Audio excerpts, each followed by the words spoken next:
Hello मेरे प्यारे दोस्तों, आज हम लोग पढ़ने जा रहे हैं रूट का जोड़, घटाना और गुणा भाग। ठीक है, तो रूट में सबसे बड़ी दिक्कत होती है, हम लोग सिंपल जोड़ तो कर लेते हैं कि 2 और 2 कितने होते 4, ठीक है, 3 और 3 कितने होते 6। लेकिन समस्या ये आती है जब रूट आ जाता है, दोनों के आगे रूट आ जाता है तो क्या होता है, तो इसमें सब लोग घबरा जाते हैं कि कैसे करें हम। तो इसको करने का सबसे आसान तरीका, जैसे इसके आगे कुछ नहीं है तो यहाँ पर 1 मान लेंगे। क्या मान लेंगे? 1। और इसके आगे कुछ नहीं है तो यहाँ भी 1 रख देंगे। तो यहाँ इन दोनों को ऐड करें, कितना होगा? 2 2 4 होगा। लेकिन ऐसा नहीं होगा, 2 2 4 नहीं करना। जब सेम नंबर हो तो सेम के आगे क्या करना? 2 ऐसे लिख देना। ठीक है, और आगे वालों को जोड़ना है। 1 और 1 कितने हो जाएंगे? 2। बस यही हमारा क्या हो गया? आंसर हो गया। ठीक है, नेक्स्ट बात करते हैं, जैसे 3 और 3 ये भी सेम है, तो सेम के आगे, इसके आगे क्या है? 1। जब कुछ नहीं होता तो 1 हम रख सकते हैं। यहाँ पर भी क्या रखेंगे? 1। अब इन दोनों को ऐड करेंगे तो सेम नंबर क्या हो जाएगा? सेम रूट में 3 आ जाएगा। फिर इसके बाद क्या करना? आगे 1 और 1 कितने हो जाएंगे भैया? 2। तो ये आपका क्या हो गया? सही हो गया। लेकिन ये तो बहुत सिंपल थे। अब इसकी बारी आई, ये इतना बड़ा, ये कैसे होगा? बिल्कुल हो जाएगा, कोई दिक्कत नहीं।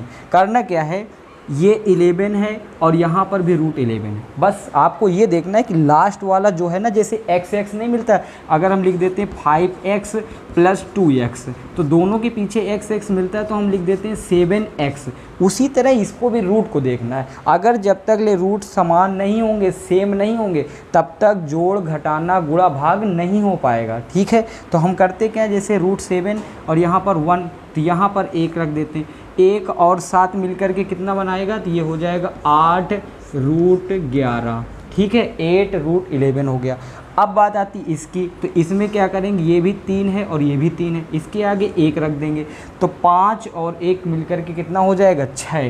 तो यहाँ पर प्लस लगा के यहाँ पर लिख देंगे 6 √3। ये हमारा हो जाएगा आंसर। ठीक है, अब नेक्स्ट आगे हम लोग बात करेंगे घटाना की। तो घटाना कैसे करें? ठीक है, तो ये आप लोग नोट कर लीजिए इसको। तो अब हम लोग सीखने जा रहे हैं घटाना। घटाना कैसे करेंगे? जैसे हम लोगों ने जोड़ सीखा था उसी तरह सेम घटाना। ठीक है, क्या होता है देखो, ये सेम नंबर है, यहाँ भी सेम नंबर है। ठीक है, तो √11 और √11 तो दोनों सेम है, तो ये दोनों सेम कट जाएंगे तो कितना आंसर आएगा इसको? 0। जब सेम नंबर हो तो दोनों प्लस माइनस अगर है तो वो दोनों कट जाएगा और आंसर कितना आएगा? 0। ठीक, उसी तरह नेक्स्ट पे बढ़ते हैं। ये √2 है और यहाँ भी √2 लिखा हुआ है। ठीक, तो यहाँ करना क्या है, अब यहाँ 3 है और यहाँ क्या है? इसके आगे 1 है, तो 3 में 1 जाएगा तो कितना बचेगा? 2। और लास्ट वाले जो है वो उसको सेम इसी तरह लिख देना है, तो 2 √2। ये हमारा क्या हो गया? आंसर हो गया। फिर नेक्स्ट बात करते हैं, अब इसमें 1 2 3 नंबर है, तो 3 नंबर में क्या करना? पहले ये देखना कि लास्ट वाले सेम है कि नहीं है। जैसे ये √3 है, यहाँ भी √3 है, यहाँ भी √3 है। अगर सेम ना मिले तो हम उस नंबर को ऐसे ही लिख देंगे, एज इट इज़ उसी तरह लिख देंगे। अब यहाँ पर देखते हैं सभी सेम है, तो सेम में क्या करना? देखो यहाँ पर 4 लिखा है और यहाँ पर 11 लिखा, और यहाँ पर क्या है? यहाँ 1 हो जाएगा ना।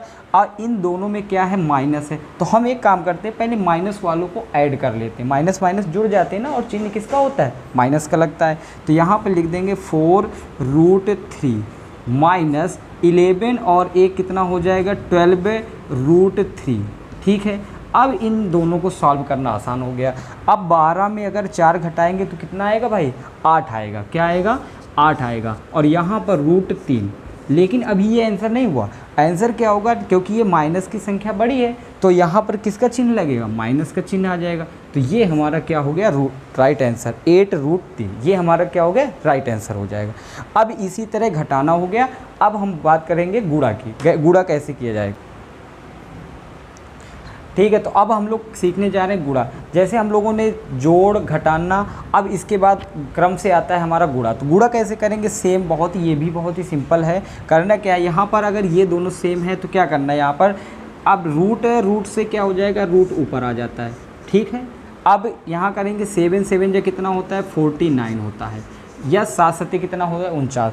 अब 49 किसका रूट होता है? 7 का, तो इसका आंसर क्या होगा? 7। लेकिन हम आपको ये बता देते हैं, अगर दोनों नंबर सेम हैं, क्या है? दोनों नंबर सेम है, तो उनका डायरेक्ट आप ये आंसर लिख देना बस। अब ये मल्टीप्लाई कराने की कोई ज़रूरत नहीं है। ठीक, नेक्स्ट करना क्या है, ये दोनों नंबर सेम है, अभी हमने ऊपर बता दिया, तो इन दोनों का क्या लिख देंगे, 2 लिख देंगे। लिख दिया, बिल्कुल सही, समझ में आ रहा होगा। फिर ये 3 है, यहाँ तो और कोई नंबर तो है नहीं है, अगर नहीं होता तो 1 मान लेते, तो 3 गुणे में क्या कर देंगे 3, तो 3 दूनी कितना आंसर आ गया इसका आंसर आ गया 6। ठीक है, समझ में आ रहा होगा। आप लोग अगर लाइक नहीं किए हैं तो लाइक कर दीजिए और सब्सक्राइब बटन को ऑन कर दीजिए, जिससे आपको नए वीडियो दिखाई दे सकें आगे। ठीक है, अब ये बात आती है, ये ब्रैकेट वाले कैसे सॉल्व होंगे, ब्रैकेट वाले भी अच्छे से सॉल्व करना है। ये इसका मल्टीप्लाई इससे कराना है, तो 2 में कराएंगे तो क्या हो जाएगा, 2√2 आ जाएगा। समझ गए, क्योंकि ये 2 है तो 2 बाहर ही रहेगा, और √2 तो √2 आ जाएगा, क्योंकि मल्टीप्लाई हमने इसे करा दिया। फिर नेक्स्ट करना है क्या, इसका मल्टीप्लाई इससे कराना है, तो यहाँ क्या हो जाएगा, प्लस ऐड लगाना है, और इसके ऊपर ऐसे करते हैं 2 × 3, तो कितना होगा 2 × 3। यहाँ लिख देंगे क्या, 2√2 प्लस रूट के अंदर में 2 तिहाई कितना हो जाएगा, 6। ये हमारा राइट आंसर हो जाएगा। ठीक है, इसी तरह अगर यहाँ माइनस का साइन दिया हो तो माइनस के साइन को भी इसी तरह सॉल्व कर सकते हैं। ठीक है, अब हम बात करते हैं भाग कैसे किया जाएगा, गुणा सीखने जा रहे हैं। भाग को कैसे करना है, तो यहाँ पर ये भी बिल्कुल सिंपल तरीके से, अगर 12 भागे 12, ठीक है, डिवाइड कराना है, तो यहाँ से सबसे पहले क्या लिखेंगे, √12/√12। ठीक है, ये तो हो ही गया। अब इसमें क्या करना, दोनों यदि सेम है तो एक बार में ही कट जाएंगे, और इसका आंसर कितना आएगा, इसका आंसर 1 आएगा। ठीक है, ये समझ गए। फिर नेक्स्ट अगर बात करते हैं, 2√3 लिखा है और 4√3 लिखा है, तो ये क्या होगा, यहाँ पर लिखना है हमको पहले 2√3 अपान में 4√3। ठीक है, अब ये देखिए सेम है, तो सेम वाले कट जाएंगे, सेम वालों को डिवाइड कर देना है। अब जो बचा हुआ है 2 × 1 = 2 और 2 × 2 = 4, मतलब 1/2 आएगा। इसका क्या आएगा, 1/2 आंसर हो जाएगा। पहले रूट को सॉल्व करना है, रूट सॉल्व हो जाए तो उसके बाद हमको नंबर को सॉल्व करना है, जो भी इसके आगे नंबर दिया जाएगा।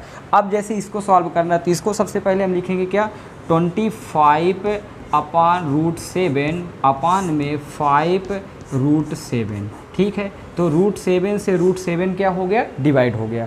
अब क्या बचा 5, तो 5 का डिवाइड 25 में करना है, कितने बार जाएगा, 5 बार जाएगा। तो यहाँ से 5 से डिवाइड कर सकते, कितने बार जाएगा, 5 टाइम्स जाएगा।